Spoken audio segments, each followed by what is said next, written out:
Hello, aspirants. Welcome to AQ by Yes YouTube channel. This session is another episode of our quick revision series Prelims Atulya. In today's session, we'll try to analyze the administrative aspects of Delhi Sultanate. So, friends, we have already covered ancient history and we have already started medieval history too. This is going to be the second session of medieval history. So, if you haven't watched our videos, you can explore the playlist of Prelims Atulya. These videos will help you in revising your ancient history and medieval history. So, in today's session, we'll try to analyze the administration of Delhi Sultanate, and this session is going to be very important. In past years, UPSC has asked questions from these topics. So, let's get started, try to understand about Delhi Sultanate administration. So, friends, when Qutbuddin Aibak established himself as a sultan, he did not bring about changes in the administration setup initially. So administrative apparatus was more or less same. But with the expansion and consolidation of Delhi Sultanate, new institutions started emerging. And these institutions were important for the overall efficiency of administration. So administrative institutions emerged at different levels: central level, provincial level, and local level. Now during Sultanate period, Sultan was the central figure in the administrative setup. He was the head of the civil administration and he was the supreme commander of the army. And Delhi Sultan was assisted by a council of ministers. So this term is important for your upcoming prelims. Just remember the council of ministers, it was known as Majlis Akhalwat. Now the personality of Sultan played a significant role in the administrative structure of the Sultanate. He was the most prominent figure. Now, sultans, they were assisted by nobles, and these nobles were very, very powerful, and they enjoyed the high status. Now, let's try to understand more about these nobles. Here, you must know about the group of 40 nobles. This group was very, very important for group. Now, this group was very, very important. It was the most powerful group, and it was created by Iltutmish.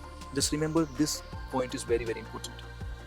Now, Qutbuddin Aibak and Iltutmish, they considered the nobles at par with themselves. But Bourbon adopted a different strategy. He maintained the distance from the nobility and he enforced a strict code of conduct. Now, initially, the position of nobles, it was preserved only for troops. So initially, this position of nobles, it was preserved only for troops. But during the rule of Khalji and Tughlaqs, the doors of nobility were opened to the people of diverse backgrounds. So just remember this point. Now, after nobles, ulema, these religious leaders were very powerful. So they would manage the religious matters of the state and they would comprehend the religious regulations for sultan. In fact, they would handle the judicial matters and they worked as qazis at various levels. So sultan and nobles, they would try to run the administrative affairs in accordance with the need of the state. However, religious leaders, they would intervene, they would force them to follow religious laws.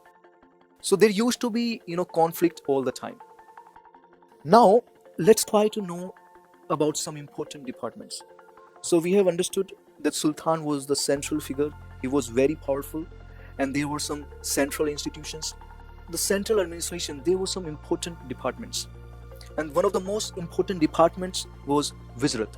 So this Diwan-e-Wizrat was headed by Wazir. And Wazir would give the advice to Sultan. And Wazir would look after the financial organization of the state. So it was the most important department. It was like PMO of today's time. Now let's talk about Diwan-e-Arz. Now this department was established to look after the military organization. And this department was headed by Ariz-a-Mumlik. So it was like Ministry of Defense, of today's time. Now other departments like Diwan-e-Insha, Diwan-e-Rasalat, these were also very important departments.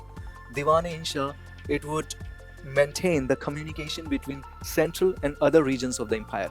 So it was like a formal channel of communication between the center and other regions. So it was like Ministry of Communication and Information Technology, what we see in today's time. Now Diwan-e-Rasalat, it would manage the administration of justice and it was headed by Sadr-us-Sadr.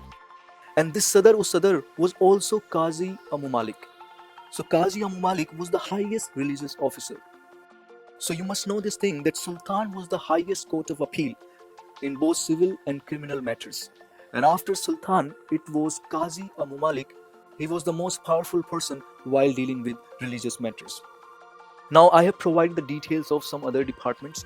You can go through the slide in order to develop some idea about these departments. These departments might be asked in prelims. So we have discussed the central administration and the institutions under central administration. Now let's try to understand the provincial administration during Delhi Sultanate. So these provinces, these were under the charge of governors. So governors would handle the matters regarding revenue collection. Governors would maintain law and order, and they would take care of the security matters too. Now for the administrative convenience, these provinces were further divided into districts or shiks, and these shiks were administered by shikdar. Now let's try to understand Iqta system. This topic is extremely important for your upcoming prelims, and you must have the clarity vis-a-vis Iqta system. So French army commanders and nobles, they were given territories to manage those territories. And these army commanders, they would collect the revenue.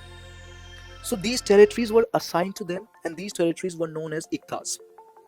And these people who would manage these territories, they were known as Iqtdars or Muktis. So these people would collect the revenue, and they would use this revenue in order to manage their own personal expenses, and they would use some money for managing the army. And they would help the Sultan whenever Sultan would be required the help of the army. So they were not receiving the payment from Sultan, rather they would managing the expenses from the money they would receive from these Iqtas. So this is the entire concept behind Iqta system.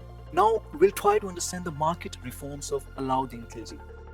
So Alauddin Khilji was a very competent ruler, very astute, very shrewd ruler. So he was very much concerned about the price rising situation. He was worried about the inflationary situation in those times. So what he did, he fixed the prices of all commodities, from grain to clothes, slaves, cattle. And you must know he set up 3 markets. This is very important. First for food grains, second for clothes, and third for horses, slaves, and cattle.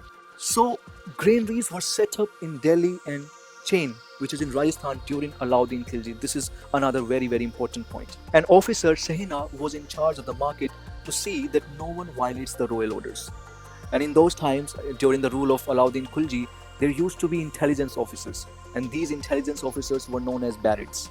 Now some more important point about the market reforms of Alauddin Khilji.